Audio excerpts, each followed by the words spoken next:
Bon matin, une super bonne question là, de Olivia matin qui me demandait un peu la liquidation, comment ça fonctionnait, c'est quoi la liquidation. Fait que je vais donner un petit cours rapide là-dessus sur ça.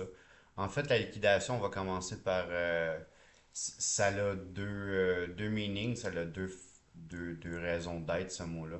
Fait qu'on peut liquider. Liquider veut dire en réalité, ça veut juste dire de vendre. À la base, là, liquider veut dire que tu avais peu importe quelle valeur, asset, tu avais un produit financier, tu avais une maison, tu avais un véhicule, un auto, tu liquides l'asset, donc tu t'en débarrasses. Ça, c'est la première chose. Quand on parle de liquidation en trading, par contre, la plupart du temps, c'est aussi s'en débarrasser souvent. On peut sous-entendre qu'on a vendu l'asset simplement à profit, ça peut être ça. Mais très souvent, on parle, particulièrement avec du trading de leverage, d'une liquidation qui veut dire que ça a été une liquidation qui a été forcée par le système.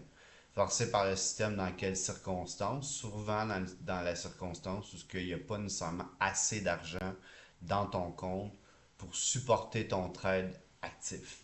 Fait qu'on va commencer par la base. Si on est dans un système, par exemple, que j'appelle avec pas de liquidation forcée, donc on appelle ça spot. Spot, ça voudrait dire littéralement, là, j'achète là, au market, j'achète le prix, par exemple, là, du Bitcoin en ce moment, il est à 10 500, puis je l'achète là, physiquement. Fait que relié à cet achat-là, il n'y a aucune vente forcée, à moins que je fasse d'autres sophistications, mais il n'y a rien d'autre. Fait que j'achète le Bitcoin spot, puis techniquement, il n'y a rien qui me force à le vendre. Mais quand je suis dans ce que c'est ça, les contrats, les contrats sont tradés par rapport au spot, donc il y a le prix spot du Bitcoin qui est réel. Puis ensuite de ça, il y a les dérivés. Les dérivés, c'est des contrats qu'on va trader qui se trade avec un prix qui est équivalent au spot. C'est pas toujours identique, c'est pas toujours le même timing, mais en gros, les deux prix devraient se suivre. Puis ce qu'on dit dans l'industrie, c'est ça, c'est underlying asset. Donc ça, c'est l'asset qui supporte le contrat des dérivatifs. Dérivatif veut dire quoi? Dérivé de l'asset principal. En gros, dans les liquidations dérivatives, c'est qu'on a par exemple, ça c'est des CFD. CFD, c'est un contrat for difference. Donc, on revient au prix d'entrée. Quand on entre à un certain prix, le prix versus la différence du prix actuel, donc le prix d'entrée versus le prix actif, te donne la potentiel de profit que tu aurais pu faire. OK? But là, on rentre l'élément liquidation. Tu vois, sur cette position-là, j'ai pas de liquidation. Mais tu vois, sur la position de short, ici, j'ai une liquidation à 117. Ça voudrait dire que si le prix part puis il monte, ben oui, à 117, c'est busté. Qu'est-ce que je fais pour éviter ça? Il y a plein de choses qu'on peut faire pour éviter ça. Puis aussi, pourquoi est-ce que à 117, ça me bosse?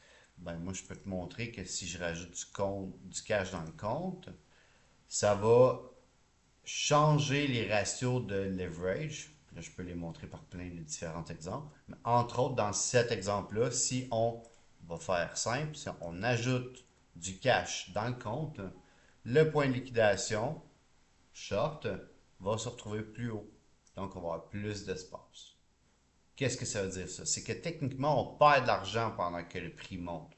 Donc, si on perd de l'argent pendant que le prix monte, le prix de liquidation va être à la hausse automatiquement.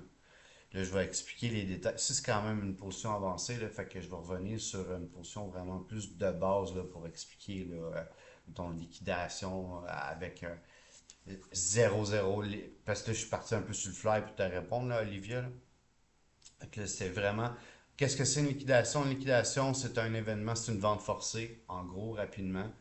Puis, ce qu'on essaie de faire, c'est de travailler autour de ces points de liquidation-là, justement pour des fois exploiter un move potentiel. Des fois, on peut mettre, par exemple, en place un bait, c'est en français un appât.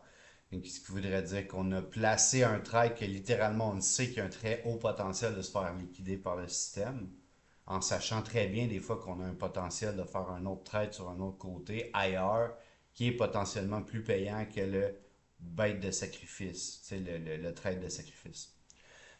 C'était une petite vidéo de 5 minutes là. Je vais revenir plus en détail là, avec un point par point vraiment sur qu'est-ce que je veux t'apprendre sur la liquidation, comment accepter, comment l'éviter. Mais là, c'était vraiment te donner l'idée générale de qu'est-ce que c'est.